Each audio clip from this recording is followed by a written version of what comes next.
పరమాత్మకు పందిరవుతారు. వారిని ఆశ్రయించి వారి నీడలో పరమాత్మ ఉంటాడు. పరమాత్మ నీడలో వారు కాదు, వారి నీడలో పరమాత్మ ఉంటాడు. అహం భక్తపరాధీన అన్న స్వామి మాటకు అది అసలైనటువంటి అర్థం. భక్తుల పరాధీనక, భక్తులు చెప్పినట్టు తాను వింటాడు. భక్తులు కోరిందల్లా వారికి ఇస్తాడు. భక్తులను తాను ఆధారంగా చేసుకొని విహరిస్తాడు. ఇక్కడ భక్తజనులు కోలాటాలతో పరవశిస్తూ ఉన్నారు. పరమాత్మను ముందర పెట్టుకొని, పరమాత్మను వెనకను పెట్టుకొని, పరమాత్మకు రెండు పక్కల ముందు భాగంలో వీరందరూ కలిసి నాట్యములు చేస్తూ, కోలాటాలు వేస్తూ, తాళములు, చిరుతలు, రకరకాల వాద్య విశేషాలతో స్వామిని సేవిస్తూ తాము ఆనందాన్ని పొందుతున్నారు. తిరుమల అంటే కలియుగ వైకుంఠంగా మనం చెప్పుకుంటాం. కాళీయ మర్దన రూపంలో పరిత్రాణాయ సాధూనాం వినాశాయ చ దుష్కృతాం ధర్మ సంస్థాపనార్థాయ సంభవామి యుగే యుగే అని స్వామి చెప్పినట్టుగా దుష్టజన శిక్షణకు ప్రతీక కాళీయ మర్దన. కాళీయుణ్ణి స్వామి వధించలేదు, శిక్షించాడు. కేవలం తప్పు చేశాడు, తప్పు చేశానని తెలుసుకున్నాడు. పరమాత్మను క్షమాపణ వేడాడు. ప్రపంచంలో అందరికంటే నేనే అదృష్టవంతుణ్ణి అని చెప్పుకున్నాడు. ఇక్కడ జీయర్లు, ద్రావిడ ఆగమ పండితులు, దివ్య ప్రబంధ పండితులు స్వామి సేవను చేస్తూ ఉన్నారు. వారంతా స్వామి కోసం ఎదురుచూస్తూ, స్వామిని దర్శిస్తూ, స్వామి తమ వద్దకు వస్తే వారిని మరికాస్త ఉల్లాసంగా ఉత్సాహంగా సేవిద్దాం అన్న ఆర్తితో ఎదురుచూస్తూ ఉన్నారు. ఎంతమంది భక్తజన సందోహం! మాడ వీధులు క్రిక్కిరిసిపోయాయి. వేరే వారికి స్థలం లేదా అన్నంతగా నిండిపోయాయి. ఈ పక్కన విద్యుత్ దీపాలతో గరుత్మంతుణ్ణి అతిలోకించి దేవేరులతో పరమాత్మ ఉన్నాడు. స్వామికి ఇంకా అవసరమైతే సేవకు మేము సిద్ధంగా ఉన్నామని అనేక ఛత్రములు, చిత్ర వర్ణ ఛత్రములతోటి సేవ చేస్తూ ఉన్నారు. పరమాత్మ ముందర గజములు, భద్రగజములు, అవి కూడా దివ్యాలంకార పూషితలై స్వామి ముందర నడుస్తూ ఉన్నారు. అశ్వములు, వృషభములు, గజములు ఇవన్నీ మంగళ ద్రవ్యములు అంటాం, మంగళ వస్తువులు అంటాం. ఇలాంటి మంగళ ద్రవ్యములతో, రాజలాంఛనాలతో స్వామి మనకు ఊరేగుతూ కనపడుతూ ఉన్నాడు. పురుషులు భజన చేస్తూ సేవ చేస్తూ ఉన్నారు. అన్ని వాహనాలలో విశిష్టమైనటువంటి వాహనం ముత్యాల పందిరి వాహనం అని చెప్పుకున్నాం. భక్తులు, ముక్తులు పరమాత్మకు కూడా ఆశ్రయము అనే అర్థంలో చెప్పుకున్నాం. అందరూ స్వామిని ఆశ్రయిస్తే స్వామి వారిని ఆశ్రయిస్తారని, పరమాత్మ ఎంతటి భక్త పరాధీనుడో ఈ వాహనం మనకు సూటిగా ఉపదేశిస్తుంది అని చెప్పుకున్నాం. భక్తులు స్వామిని సేవిస్తూ, స్వామి భక్తులను కటాక్షిస్తూ, పరస్పరం భావయంతః అన్నట్టుగా ఇక్కడ బాలులు, బాలికలు సంరంభంతో, ఉత్సాహంతో కోలాటాలు వేస్తున్నారు. అదే రీతిలో వెంకటేశ్వర దివ్య రూపాన్ని ధరించి ఒక భక్తుడు స్వామి ముందర నడుస్తూ ఉన్నాడు. రకరకాల వేషాలతో భక్తులు స్వామి సేవ పొందుతున్నారు. పరమాత్మ దివ్య రూపం కనుల ముందు సాక్షాత్కరించుకుంటుంది. దివ్యమైనటువంటి మణిమయ దీపాలతో స్వామి ఉన్నాడా? దివ్యమైన మణిమయ అలంకారాలతో స్వామి ఉన్నాడు. దివ్యమైన వేద అనువాకంతో స్వామి ఉన్నాడు. అలాగే దివ్యమైనటువంటి వస్త్ర శోభతో స్వామి ఉన్నాడు. అక్కడ ఏదున్నా దివ్యమే, అక్కడ ఎవరున్నా దివ్యమే. ఇంతటి వైభవంగా కన్నుల పండుగ చేసుకుంటున్న ఆనందాన్ని పొందుతున్నటువంటి భక్తులు నిజంగా ధన్యులు, పరమధన్యులు. ఇక్కడే ఉండి స్వామి ముందర ఉండి స్వామి సేవను సేవించే భాగ్యం ఎంతోమందికి కానీ లభించదు. అంతటి భాగ్యాన్ని పొందారు. ప్రత్యక్షంగా పరోక్షంగా స్వామిని దర్శించే ఎంతోమంది భక్త జనం స్వామి వైభవాన్ని చూచి అచ్చరువు అంటే ఆశ్చర్యాన్ని పొందుతున్నారు. ఇలా ముత్యాల పందిరి వాహనంలో స్వామి జగజ్జేగీయమానంగా ధగద్ధగాయమానంగా వెలుగొందుతూ ఆనందాన్ని అందిస్తూ అందుకుంటూ స్వామి మనకు కనపడుతూ ఉన్నాడు. భక్తులు అధికారులు చిన్న పెద్ద అన్న తేడా లేకుండా అన్నీ మరిచి, అన్ని భేషజాలు మరిచి, అన్ని రాజసాలు మరిచి స్వామి ముందర చిన్నపిల్లలుగా తమ ఆనంద వైభవాన్ని సందోహాన్ని సేవా రూపంలో వారికి అందిస్తున్నారు. నాట్యం చేస్తున్నారు. అధికారులు నాట్యం చేస్తున్నారు. నిర్వాహకులు నాట్యం చేస్తున్నారు. వేద పండితులు వేదగానాన్ని వేద వచనాన్ని స్వస్తి వచనాన్ని చేస్తూ ఉన్నారు.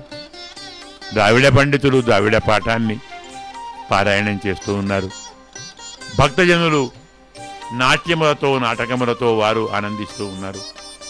ఈ రీతిలో అనంతమైన భక్త జన సందోహంతో పరమాత్మ ముత్యాల పందిరి వాహనం అతి వైభవంగా మనకు ఆనందాన్ని సంతోషాన్ని కలిగిస్తూ ఉంది.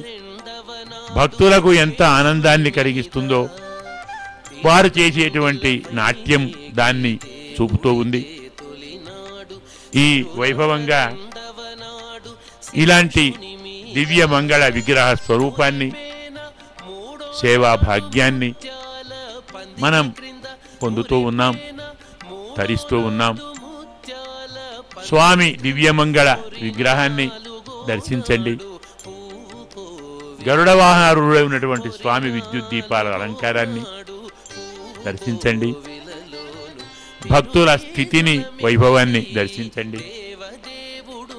ఈ రీతిలో అనంత అనంత అనంతమైన పరమ ఆనందంలో మనం మునిగి తేలుదాం. పరమాత్మ బ్రహ్మోత్సవాల వాహన సేవను ఆపేద్దాం. దానితో ఈ స్వామి యొక్క వైభవాన్ని ఇలా ఇలా ఇలా దర్శించుకుంటూ దర్శించుకుంటూ తరిద్దాం. నమో వెంకటేశ, నమ శ్రీనివాస.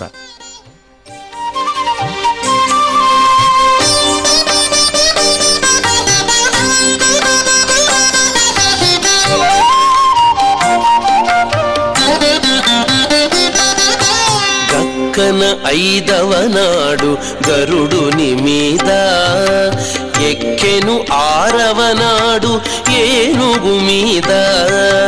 గక్కన 5వ నాడు గరుడుని మీద ఎక్కెను 6వ నాడు ఏనుగు మీద. చొక్కమై 7వ నాడు సూర్యప్రభలోనను, చొక్కమై 7వ నాడు సూర్యప్రభలోనను ఇక్కువ తేరును గుర్రమెనిమిదో నాడు, ఇక్కువ తేరును గుర్రమెనిమిదో నాడు. పెరువేధుల మెరసి దేవదేవుడు గరిమల మించిన సింగారము కన్నుల తోడను తిరువీధుల మెరసి దేవదేవుడు దేవదేవుడు దేవదేవుడు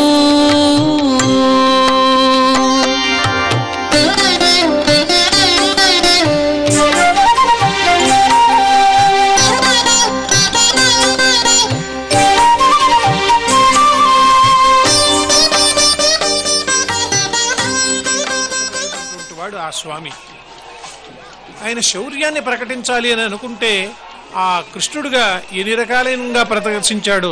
పూతనా సంహారం, వత్సాసుర సంహాసం, భకాసుర సంహారం, శకటాసుర ధేనుకాసురాదుల యొక్క సంహారం అన్నీ కూడా ఒక్క గోవిందనామస్మరణతో గుర్తుకొస్తాయి.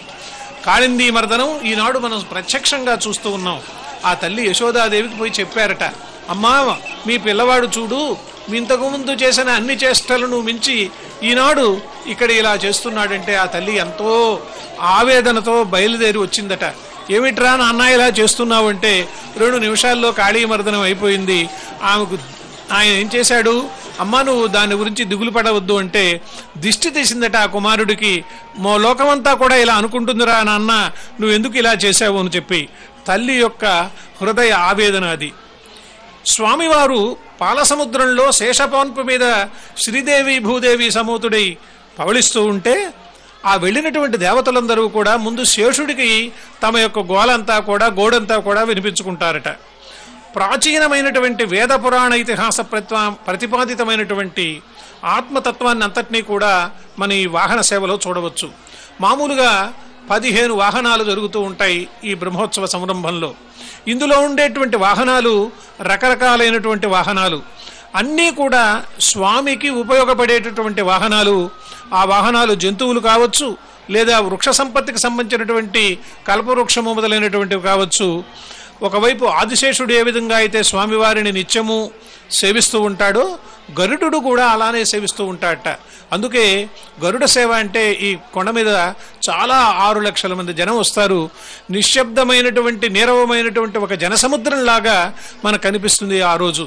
అందుకే గరుడుని గురించి అంటారు, దాసోమిత్రం తాళవృంతం వితానం పీఠం వాసో వాహనంచ ధ్వజశ్చ ఏవం భూత్వా అనేకథా సర్వదా సశ్రీశం శ్రీమాన్ సేవతే వైనతేయ. మామూలుగా ఆ కనిపించేటువంటి ఆ దాసభావం గరుడులో మనం చూస్తాం, ఆదిశేషుడిలో మనం చూస్తాం. ఇక్కడ కనిపించేటటువంటి శ్రీనివాస శ్రీదేవి భూదేవి సమేతమైనటువంటి ఆ మూర్తులు మనకు ప్రత్యక్షంగా స్వామి ప్రత్యక్షమయ్యాడా, దేవతలందరికీ కూడా కనిపించాలి అని చెప్పి మలయంప స్వామి రూపంలో ఉంటే ఏం లాభం, ఇదిగో ఇక్కడ వీళ్ళకి కనిపిద్దాము అని చెప్పి గోపిక పరివృతుడైనటువంటి ఆ స్వామి పక్కనే వకుళమాత కూడా ఉంది. వకుళమాత ఎంత బాధపడుతుందంటే, నాయనా నువ్వు ఎప్పుడూ నిలబడే ఉంటావు, ఎప్పుడూ భక్తుల గురించి ఆలోచిస్తూ ఉంటావు, నీకు నైవేద్యాలు సరిగా అందుతున్నాయో లేవో అనే ఉద్దేశంతో పక్కనే పాకశాల దగ్గర వకుళమాత ఎప్పుడూ కూడా తన యొక్క పనిని తాను నిర్వర్తిస్తున్నట్టుగా ఆ పాకాలు శాకాలు అన్నీ నా బిడ్డకు సరిగా అందుతున్నాయా లేదా, తాను స్వయంగా శ్రీనివాసుని కళ్యాణాన్ని జరిపించింది. ఆయన కోరినటువంటి పద్మావతి వివాహానికి వకుళమాత కూడా ఒక భాగస్వామి అయింది. గిరులు జరులు అన్నీ కూడా స్వామివారిని సేవించుకునేదానికి తిరుమలలో తయారయ్యాయి. తిరుమలలో దాదాపు 16-17 తీర్థాలు ఉన్నాయి. ఒక చక్రతీర్థం, జాబాలి తీర్థం, ఆకాశగంగ, పాప వినాశనం, రామకృష్ణ తీర్థం, సనకసనందన తీర్థం, పసుపుధార కుమారధార మనకు నిత్యము జలాన్ని ఇక్కడ వచ్చినటువంటి భక్తులకు అందించేటువంటిది. చూడండి, ఆ విష్ణువు యొక్క స్వస్థమైనటువంటి విశ్వరూపాన్ని సందర్శించేటువంటి విద్యుత్ ప్రభలను మనకు చూపిస్తూ ఉన్నారు.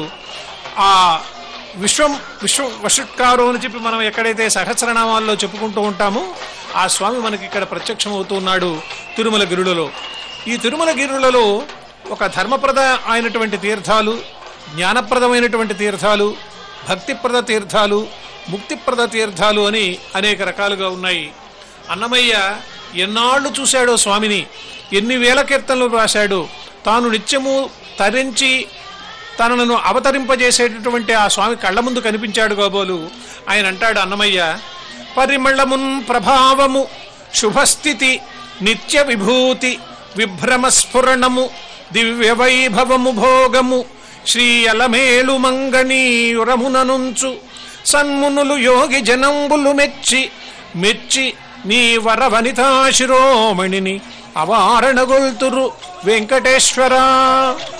ఆ స్వామివారు ఎప్పుడూ కూడా అలమేలు మంగను నిత్యానపాయనైనటువంటి ఆమెను తన వక్షస్థలంలో ఉంచుకుంటాట.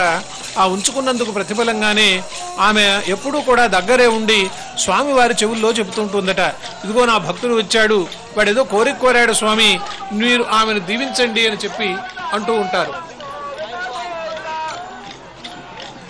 ప్రత్యేకించి మనం చెప్పుకోదగినటువంటి సందర్భం ఆ బ్రహ్మోత్సవాల యొక్క పూర్వాపరాలు. బ్రహ్మోత్సవాలు తిరుమలేశుని ఊరేగింపులో మొదటగా పాత రోజుల్లో బంగారు తిరుచి వాహనం మీద జరిగేవట. కిరీటాలంకార శోభితుడైనటువంటి ఆ స్వామి, పచ్చల పథకాన్ని ధరించినటువంటి ఆ స్వామి, పుష్పమాలాలంకృతుడైనటువంటి ఆ స్వామి, శ్రీదేవి భూదేవి సమేతుడైనటువంటి ఆ స్వామి అర్చక స్వాముల వారి నివేదనలను హారతులను అందుకుంటూ మంత్రమంత్రంగా సాగుతూ ఉన్నాడు మాడవీధుల్లో. మాడవీధులు ఎంత పులకించిపోతూ ఉన్నాయో, భక్తజన హృదయాలు ఎంత పులకించిపోతున్నాయో మనం తెలుసుకోగలం. ఈ వాహనాల సేవలన్నీ కూడా బ్రహ్మోత్సవాలలో 17వ శతాబ్ది నాడు 11 సార్లు జరిగేవట బ్రహ్మోత్సవాలలో. ఆ తరువాత రోజుల్లో బ్రహ్మోత్సవ ప్రారంభానికి సూచకంగా పాత రోజుల్లో మహాద్వారం ముందు పెద్ద ఎత్తున పేలుడు సంభవించేలాగా ఒక శబ్దం చేసి మంట పెట్టేవారట. దీన్నే ఆదిర్వేది అని అనేవారని చెప్పి ఒక శాసనం చెబుతోంది. కోయిలాల్వారు తిరుమంజనం కూడా 15వ శతాబ్దిలోనే బ్రహ్మోత్సవాలకు ముందు మంగళవారం రోజు ఆలయ శుద్ధి కోసరంగా చేస్తూ ఉండేవారు. ఇక్కడ మనం గమనించవలసిన విషయం, ఈ కోయిలను కూడా ఆళ్వారుగా వాళ్ళు భావించారు. మామూలుగా గరుడాళ్వారు, కోయిలాళ్వారు, ఇలా అనేక మంది 12 సూరులు, వీరందరూ కూడా స్వామివారి సేవలో నిత్యం కూడా తరించినటువంటి వారు. మనం ఇక్కడ ప్రత్యక్షంగా వరాహ క్షేత్రం మీద ఉన్నాం కాబట్టి, కోలాట బృందాలను తిలకిస్తూ ఉన్నాం కాబట్టి, ఇంకొంచెం సేపట్లో స్వామివారు వరాహ తీర్థ సమీపంలోకి విచ్చేయబోతూ ఉన్నారు కాబట్టి ఈ వరాహ క్షేత్ర ప్రాధాన్యం కూడా మనం గుర్తుపెట్టుకోవాలి. స్వామికి ఇక్కడ స్థలాన్ని ఇచ్చినటువంటి వాడు వరాహస్వామి, ఆయనే క్షేత్రపాలకుడు. స్వామి పుష్కరిణికి వాయువ్య దిశలో తూర్పు ముఖంగా వరాహస్వామి వెలిశాడు. తిరుమల క్షేత్రంలో వెలిసినటువంటి తొలి దైవం ఆ వరాహస్వామి. అవతారాలలో ఒకటి వరాహవతారం. అందువల్ల వెంకటాచలానికి వరాహక్షేత్రము అనేటువంటి పేరు వచ్చింది. వైకుంఠవాసుడైనటువంటి శ్రీనివాసుడు లక్ష్మీదేవిని వెతుకుతూ భూలోకానికి వచ్చాడు. దానంగా తనకు కొంత స్థలం ఇవ్వమని వరాహస్వామిని అర్థించాడు. అదిగో స్వామివారు వస్తూ ఉన్నారు మందరంగా. దానికి ప్రతిఫలంగా వరాహస్వామికి శ్రీనివాసుడు ఒక వరాన్ని ఇచ్చాడు. ముందుగా మీ మొదటి దర్శనం జరుగుతుంది, మొదటి అర్చన, మొదటి నివేదన అనే నియమం ఏర్పాటవుతుంది అని చెప్పారు. అలా చేసినటువంటి వాగ్దానానికి సరుగుంగా శ్రీ భూ వరాహస్వామికి ప్రతిరోజు కూడా మొదటి అర్చన, నివేదన, దర్శనం కూడా ఏర్పాట్లు జరుగుతూ ఉన్నాయి.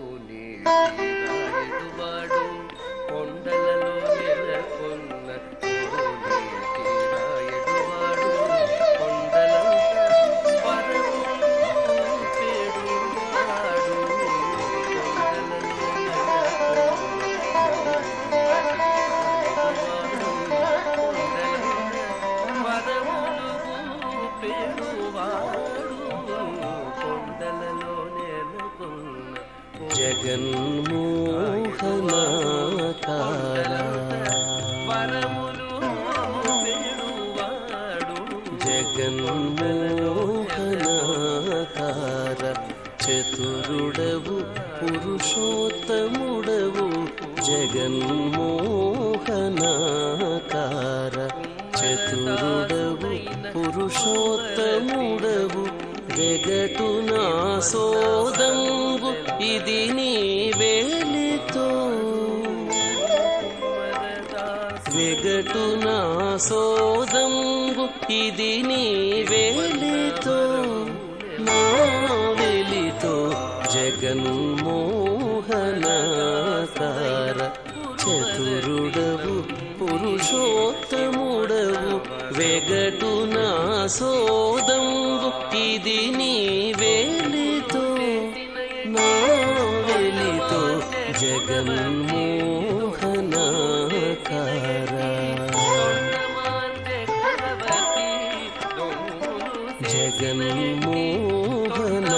జగన్మోహనాకారా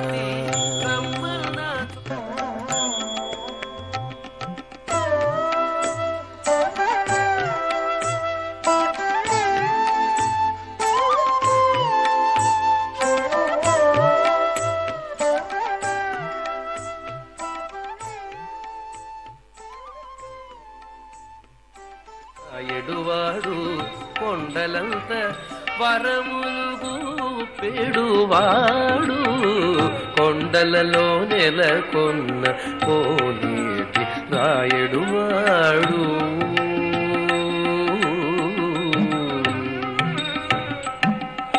అచ్చపు వేడుకతో అనంతాళ్ళు వారికి అచ్చపు వేడుకతో అనంతాళ్ళు వారికి ముచ్చిలి వెట్టికి మన్ను మోచినవాడు అచ్చపు వేడుకతో అనంతాళ్ళు వారికి ముచ్చిలి వెట్టికి మన్ను మోచినవాడు మచిక దొలక తిరుమల నంబి తోడుత మచిక దొలక తిరుమల నంబి తోడుత మచిక దొలక తిరుమల నంబి తోడుత ఇచ్చనిచ్చ మాటలాడి నచ్చినవాడు మచిక దొలక తిరుమల నంబి తోడుత ఇచ్చనిచ్చ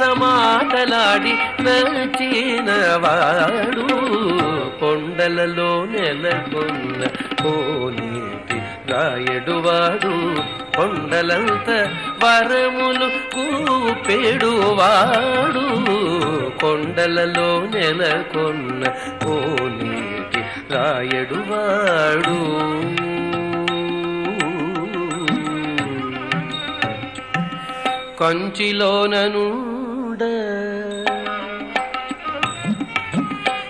కంచిలోననుండ తిరుకచ్చినంబి మీద కరుణించి తన ఎడకు రప్పించినవాడు కంచిలోననుండ తిరుకచ్చినంబి మీద కరుణించి తన ఎడకు రప్పించినవాడు ఎంచనేకుడైన వెంకటేశుడు మనలకు ఎంచనేకుడైన వెంకటేశుడు మనలకు ఎంచనేకుడైన వెంకటేశుడు మనలకు ఎంచనేకుడైన వెంకటేశుడు మనలకు మంచివాడై కరుణ పాలించినవాడు ఎంచనేకుడైన వెంకటేశుడు మనలకు మంచివాడై కరుణ పాలించినవాడు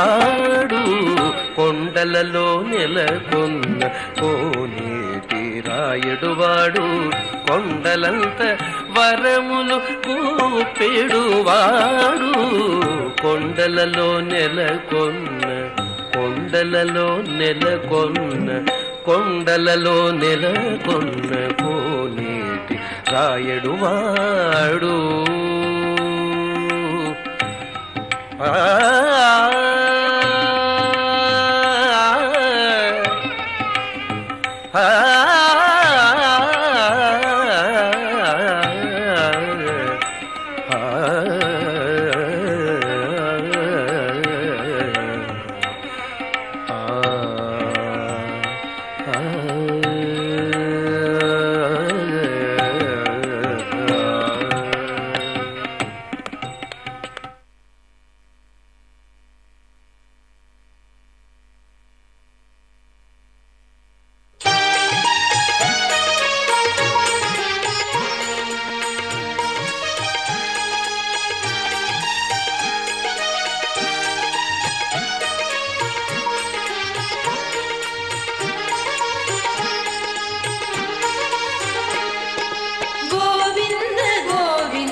పురుషోత్తమాయని పొగడరే పరమ పురుషాయని పలుగరే సిరివలయరుచును జరగరే జనులు పరమ పురుషాయని పలుగరే సిరివలయరుచును జరగరే జనులు గోవింద గోవింద గోవింద గోవిందయని కొలువరే గోవిందాయని కొలువరే గోవింద గోవిందయని కొలువరే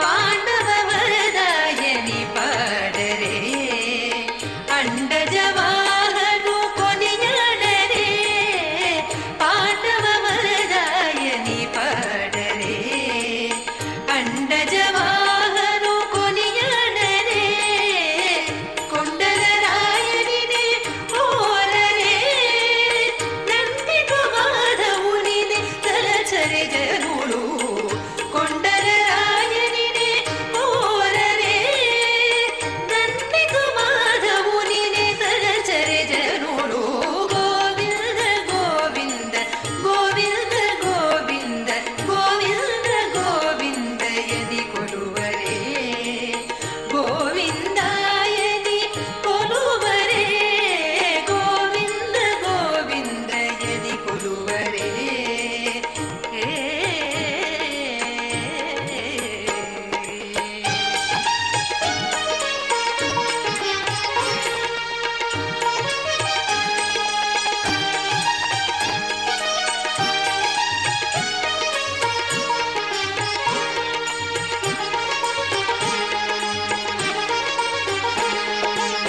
దేవుడు శ్రీ విభుడని తెలియరే సోవలనంతుని చూడరే దేవుడు శ్రీ విభుడని తెలియరే సోవలనంతుని చూడరే శ్రీ వెంకటన బ్రహ్మవాక్కు గనక పెద్దలు చదివినటువంటి స్తోత్రాల కన్నా మొక్కుల కన్నా వారిచ్చినటువంటి చేసిన స్తుతుల కన్నా పిల్లలు చేసినటువంటివి శ్రేష్టమైనవి. ఎక్కడ స్వామి రథం ఆగిందో అక్కడక్కడల్లా స్వామికి హారతులు సమర్పించుకుంటూ ఉన్నారు భక్త బృందం. హారతులు సమర్పించుకోవడం అంటే ఏమిటి? తమని తాము సమర్పించుకోవటం. కర్పూరం ఉంటుంది హారతిలో. కర్పూరం ఏ రకంగా అయితే తాను ఏమీ మిగలకుండా కాంతిమయంగా ఉంటుందో, కాంతిని ప్రసరింపచేస్తూ కింద కొద్ది బూడిద కూడా మిగలకుండా సమస్తం ఆవిరైపోతుందో, ఆ విధంగా భౌతికతంతా ఆవిరైపోయి ఒక్క వెలుగు రూపంగా అందరూ భాషించాలి, తాను వెలుగు రూపంగా మిగిలిపోవాలి అనేటటువంటి ఒక భావనతో భక్తుడు స్వామివారికి అర్పించుకునేటటువంటి సేవ హారతి. అటువంటి హారతిని ఎక్కడ ఆగితే అక్కడ, ఒకవేళ ఆగకపోతే ఆపి మరీ స్వామి తమ కోసం దిగి వచ్చాడు, తమ కోసం ఆలయం లోపల నుండి తమ నివాసాల దాకా వచ్చాడనేటటువంటి సంతోషంతో ఉప్పొంగిపోయినటువంటి ప్రజలు మంగళహారతులని నీరాజన సమర్పణగా, నీరాజన సేవనంగా స్వామి